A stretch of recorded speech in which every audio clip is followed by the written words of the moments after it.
अस्सलामुअलैकुम वरहमतुल्लाहि वबरकातुहू। ये थोड़ा साइड से बोला, मैं लाइव अभी किसी की एक सभा चल रही है और उस सभा में ये बताया गया है कि ये इम्तियाज जलील के जलसों में इतने सारे लोग जो आ रहे हैं वो सबको पैसा देकर लाया जा रहा है।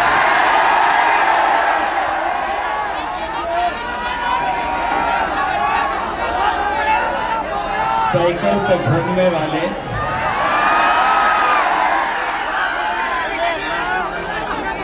मैं पैसा देता हूं तुझे, बाजार से एक शेर का बच्चा खरीद के दिखा मुझे। कुत्ते के अगर पिल्ले चाहिए तो वो बाजार में खरीदे जा सकते हैं, शेर के बच्चे बाजारों में बिकते नहीं।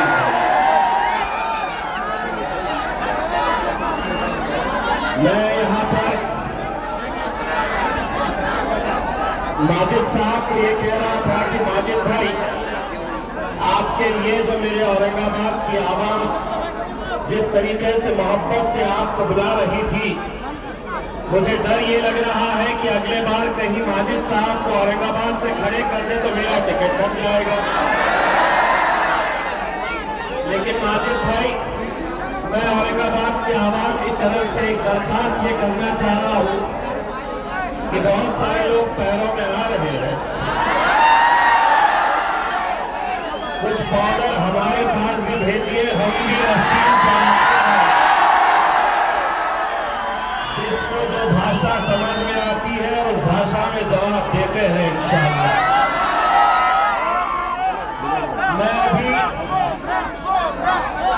मैं अभी कुछ देर पहले मैं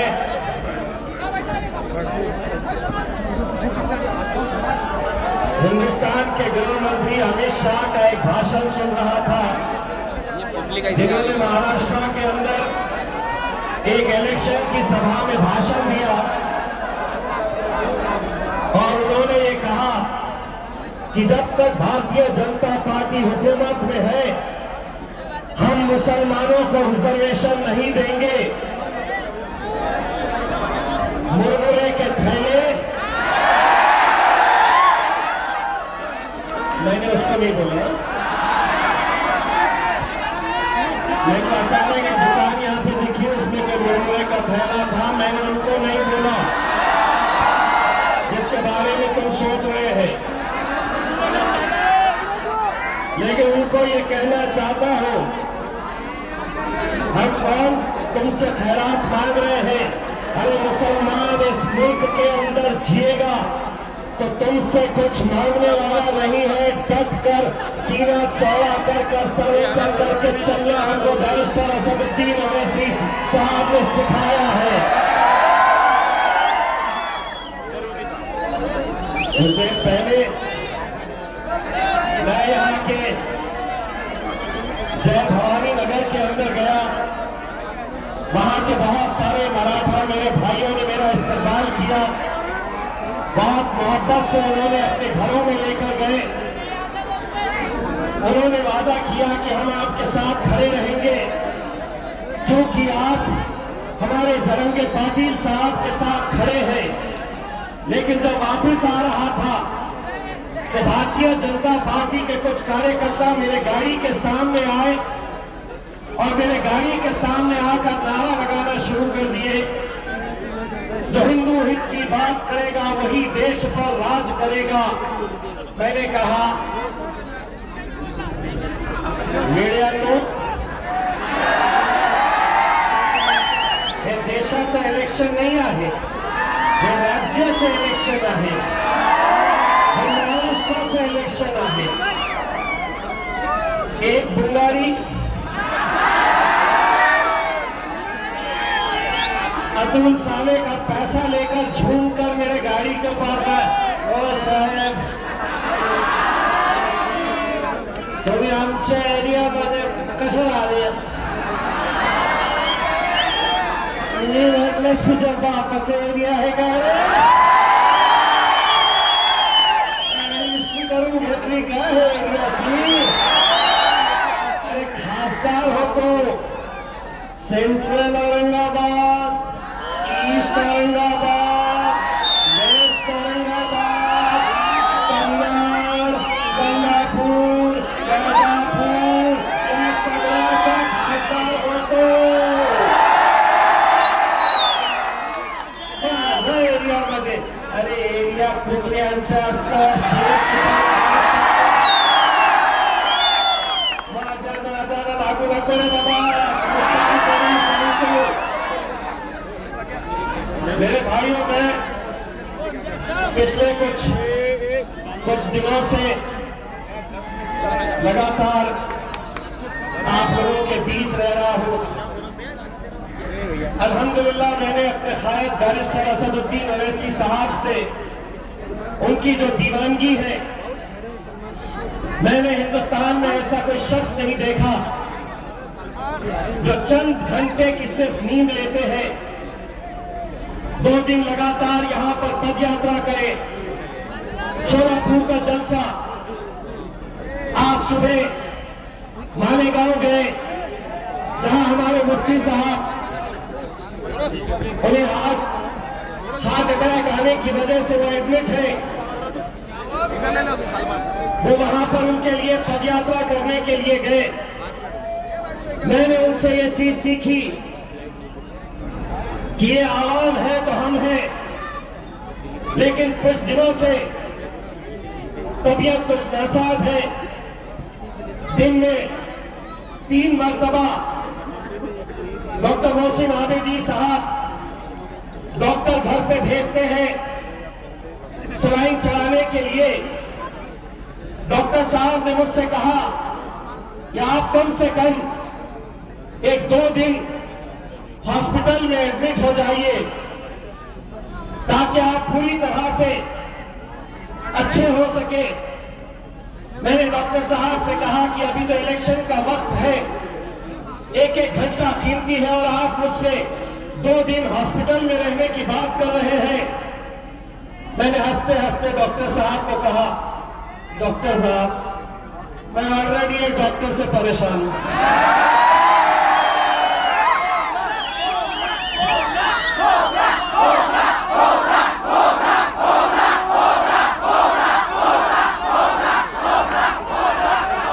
देखिए साहब, इलेक्शन, आप जिंदगी में एक बात याद रखिएगा, अल्लाह जब आपको मौका देता है, अल्हम्दुलिल्लाह अल्लाह ने बैरिस्टर असदुद्दीन अवैसी साहब के जरिए आपको मौका दिया, लेकिन महज एक टिकट नहीं मिलने की वजह से आप अरी तुरी की भाषा में मेरे कायद बैरिस्टर असदुद्दीन अवैसी साहब के बारे में जो बोल रहे हैं, जो बक रहे हैं, ये कतई नाकाबिल बर्दाश्त है. इलेक्शन है, सबको लड़ने का इख्तियार है, लेकिन जिस बैरिस्टर असदुद्दीन अवैसी साहब को पूरी दुनिया के मुसलमान इज्जत और एहतराम की नजर से देखते हैं, उन्हें सुनते हैं, या आपकी आवाज बनकर पार्लियामेंट के अंदर गूंजते हैं, आप उनके बारे में ये कहते हैं, ऐसा लहजा यूट्यूब पर अगर आप देखेंगे तो आपका भी खून खौल उठेगा. लेकिन हमें मालूम है, आप कितना भी कोशिश कर ले या दूसरे उम्मीदवार जो हमें हराने के लिए पूरी ताकत झोंक रहे हैं, कहां से क्या आ रहा है आप अच्छी तरह से समझ सकते हैं. लेकिन इंशाअल्लाह 20 तारीख के दिन उड़ेगी तो पतंग ही उड़ेगी इंशाअल्लाह. मैंने पिछले 2-3 दिनों के अंदर जो सोशल मीडिया के ऊपर आपके गुस्से का इजहार आपने जिस तरीके से किया है, मैं उसका हामी नहीं हूं. मैं इस बात की कड़ी मुखालिफत करता हूं। आपकी मोहब्बत सर आंखों पर मेरे भाइयों, आपके जज्बे को मैं सलाम करता हूं। आपकी दीवानगी है कि जिसकी वजह से आपने पूरे हिंदुस्तान को एक बार नहीं कई बार ये साबित करके दिखाया कि इत्तेहाद के अंदर क्या ताकत हो सकती है। आपका ये भाई, आपका ये बेटा, आपका ये दोस्त 28 दिन पहले 2014 में जब आया था तो महज इलेक्शन के लिए 28 दिन बचे थे। असद साहब ने हुक्म दिया कि इम्तियाज जलील एमएलए का इलेक्शन लड़ेगा औरंगाबाद सेंट्रल से, और उन 28 दिनों के अंदर आपने वो मोजज़े को अंजाम करके दिखाया था। 2019 के अंदर जब सारी दुनिया कहती थी और सबसे ज्यादा हमारे इस जिले से मैं एमपी कभी नहीं बनता, सबसे ज्यादा मुखालिफत पूछ लीजिएगा मेरे तमाम कॉर्पोरेटर्स से, पार्टी के जिम्मेदारों से, असदुद्दीन अवैसी साहब के पास यही वो डॉक्टर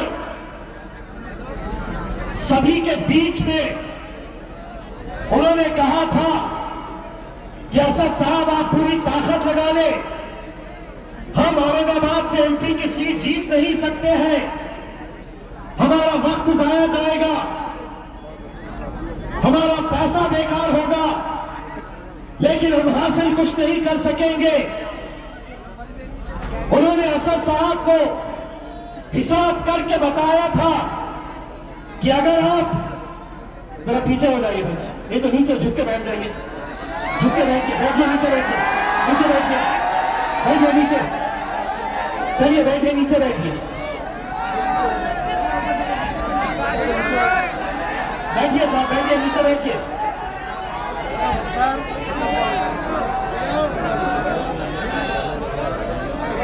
दिक्कत यह है अपने पास नेताओं की भी कमी नहीं है, हर कोई नेता ये स्टेज पे बैठने और खड़े रहने वालों से ज्यादा अगर कोई हमारे दिल के करीब है तो ये लोग हैं जो मेरे सामने, आप लोग हैं तो हम लोग हैं। तो जैसा उन्होंने 2019 के अंदर असद साहब के सामने बैठकर कहा कि साहब आप कितनी भी सभाएं ले लीजिएगा, हम 2 लाख वोट से ज्यादा हासिल नहीं कर सकते। किताब निकाले, पेन निकाले, या मुसलमान इतने, दलित इतने, इन्हों इतने लेंगे, उन्हों उतने लेंगे। असद साहब मेरी तरफ देख के, मियां कैसा होता है जनता, इन्हों 2 लाख बोल रहे हैं डॉक्टर। मैं बोला साहब ये आगे चलकर साइकिल पे चलने वाले हैं, इन्हों 2 बोल रहे। मैंने असद साहब को उसी दिन कहा था कि असद भाई इंशाअल्लाह हम मैदान में उतरे, पूरी शिद्दत के साथ मेहनत करेंगे।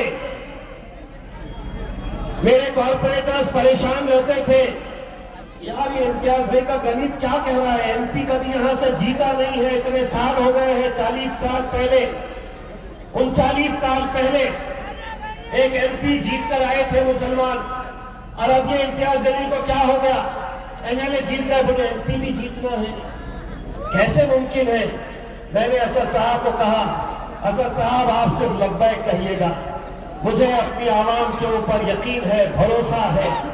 अल्हम्दुलिल्लाह 22 दिन रह गए थे इलेक्शन के लिए, हम हैदराबाद में बैठे, दारुसलाम में लगातार 2 दिन मीटिंग हुई, सलीम बेग साहब गवाह है, हैदराबाद के तमाम जिम्मेदार गवाह है। दूसरे दिन असदुद्दीन अवैसी साहब ने लब्बैक कहा। इलेक्शन जब हो गया नतीजे का दिन आने वाला था। असद साहब ने मुझे फोन करके कहा, क्या लगता है हम 2.5 लाख तक पहुंचेंगे? मैंने कहा, असद भाई अल्हम्दुलिल्लाह 4 लाख। तो असद भाई भी हैरान, बोले 4 लाख क्या हिसाब से? मैं बोला, असद भाई कागज के ऊपर का तो हिसाब नहीं पता, लेकिन अल्हम्दुलिल्लाह हमारा हिसाब वहां से आने वाला है। हमारा हिसाब हमें मंजर आपको याद होगा मेरे भाई। महाराष्ट्र में कितनी सीटें आई, किसकी आई पता नहीं। दिल्ली जब गया, पुरानी दिल्ली गया, जामा मस्जिद के पास गया, तो वहां के मुसलमान आके मिल रहे और मुझसे कह रहे थे कि इम्तियाज भाई, हमने आपको देखा नहीं था, आपको मिला नहीं था, हमको उस दिन किसी बात की फिक्र नहीं थी कि हुकूमत कौन बना रहा है, किसकी पार्टी के कितने एमपी चुनकर आ रहे हैं। मस्जिद में जा रहे तो एक दूसरे से पूछ रहे, वो औरंगाबाद वाले का क्या हुआ? और यकीन मानिए, इसी इत्तेहाद का नतीजा था मेरे भाइयों कि आप लोगों ने पूरे दुनिया को ये दिखाया। और उसके बाद पूरी दुनिया को अगर आपने इत्तेहाद की ताकत क्या होती है, ये उस दिन दिखाया जब हमारे नबी करीम सल्लल्लाहु अलैहि वसल्लम, उनके खिलाफ गुस्ताखी की गई। इतने सारे मुसलमान लीडरान होने के बावजूद खुद अबू आसिम, जो मुसलमानों के बड़े नेता, ये काम उन्हें करना चाहिए था, मुंबई को हिला देना चाहिए था। बड़े बड़े नेता मुंबई के अंदर मिलेंगे हमारी खान से ताल्लुक रखने वाले, लेकिन नाराज नहीं कर सकते हैं। हम कुछ ज्यादा बोले तो शरद पवार नाराज, हम कुछ ज्यादा बोले तो राहुल गांधी परेशान, हम कुछ ज्यादा बोले तो दो साहब परेशान। लेकिन अल्हम्दुलिल्लाह हमने ये बात लोगों को बताए कि हम ठोकर मारते हैं ऐसी सियासत को, जब बात आएगी हमारे आका के ऊपर हमें कुछ नहीं चाहिए। और हमने एक आवाज लगाई, चलो मुंबई। मैंने जब ये लगाई आवाज तो पुलिस वाले परमिशन देने के टाइम पे मुझसे पूछे कितने गाड़ियां रहेंगी? मैं बोला 50। तो पुलिस वाला बोला 50 ना? मैं बोला 10-20 इधर हो सकती है। अकेले पाथरी से बाबा जानी दुर्गानी, अल्लाह उनको कामयाब करे, 120 गाड़ियां उन्होंने भेजी। परभनी में आरएसपी की एक कैंडिडेट वहां पर हिंदू समाज की हमारी बहन है जो इलेक्शन लड़ रही है। वहां पर मजलिस का उम्मीदवार जो वहां पर मजलिस का उम्मीदवार बन के बैठा है, उसे मजलिस ने फॉर्म नहीं दिया है। हमने पार्टी से उसे बर्खास्त किया है, पुलिस ने उसकी एफआईआर करवाई है। मैं परभनी की आवाम से अपील करना चाहूंगा, जिस महिला ने, हिंदू महिला ने हमारी उस रैली के अंदर 100 गाड़ियां परभनी से भेजी थी, उस रैली में शामिल होने के लिए परभनी की आवाम की यह जिम्मेदारी है कि उसने हमारे नबी करीम सल्लल्लाहु अलैहि वसल्लम के खिलाफ गुस्ताखी हुई तो उसने कहा कि हे तुमच्यासाठी दैवत आहे, आप इनको मानते हैं तो हम भी उनका आदर करते हैं। उसको जिताना वहां के मुसलमानों की जिम्मेदारी है मेरे भाइयों। रैली निकली, सावंगी का टोल पास हुआ, मुझे पुलिस वाले का फोन आया, साहब तुमने बोले थे 50 गाड़ियां, अभी हमने गिने 2740 गाड़ियां तो यहीं से गुजरी रहे थे। अब आगे जितने जितने समृद्धि पे आने वाले थे, 100 आ रहे, 10 से 50 आ रहे। यहाँ पे बैठे हुए जो लोग हैं ना, इनमें से बहुत सारे इलेक्शन लड़ रहे हैं। ऐसा मोबाइल पे देखते बैठे थे, इम्तियाज जलील को कहां पे रोकते, गाड़ियों को कहां पे अड़ाते, इंतजार कर रहे थे। बोले नासिक निकल गया, बोले निकल गया, इगतपुरी निकल गया। बम्बई की पुलिस बोली कि साहब नहीं, इगतपुरी के आगे नहीं। मैंने बोला मैं निकल चुका हूं, हिम्मत है तो रोक के बताओ। वक्त कम है, कोई शेर आने वाला है।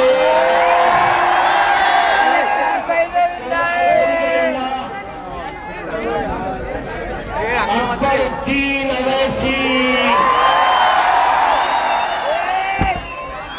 काम पे कितने लोग जाते, आधे दिन की छुट्टी मार लो, डंडी मार लो, दोनों शहर में शेर की धूम सुनाई देने वाली है। कल यहाँ पर अकबरुद्दीन अवैसी साहब इसी सड़क के ऊपर उनका रोड शो है।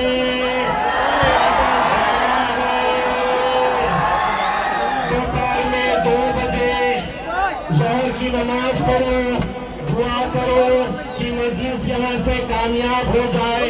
2 बजे से लेकर 6 बजे तक अकबरुद्दीन अवैसी। अबे मेरी घड़ी में 2 मिनट बचे हैं, कौन बात कर रहा है? माइक खोल दो। यहाँ पर वक्त घड़ी के हिसाब से नहीं, इम्तियाज जलील के हिसाब से चलेगा। जब तक हम नहीं बोलेंगे 10 बज रहे, तब तक कोई माइक बंद नहीं करेगा। घड़ी हमारे हिसाब से चलेगी। तो मेरा आप लोगों से अंतिम गुजारिश है, कहां से शुरुआत है?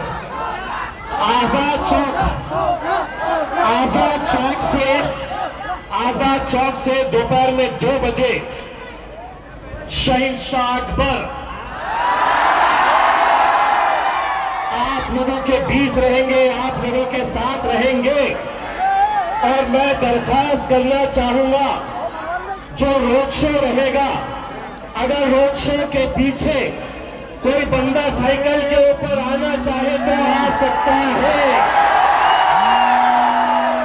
अकेले साइकिल चलाते हुए टिरिंग टिरिंग टिरिंग टिरिंग टिरिंग, रास्ता दो। एक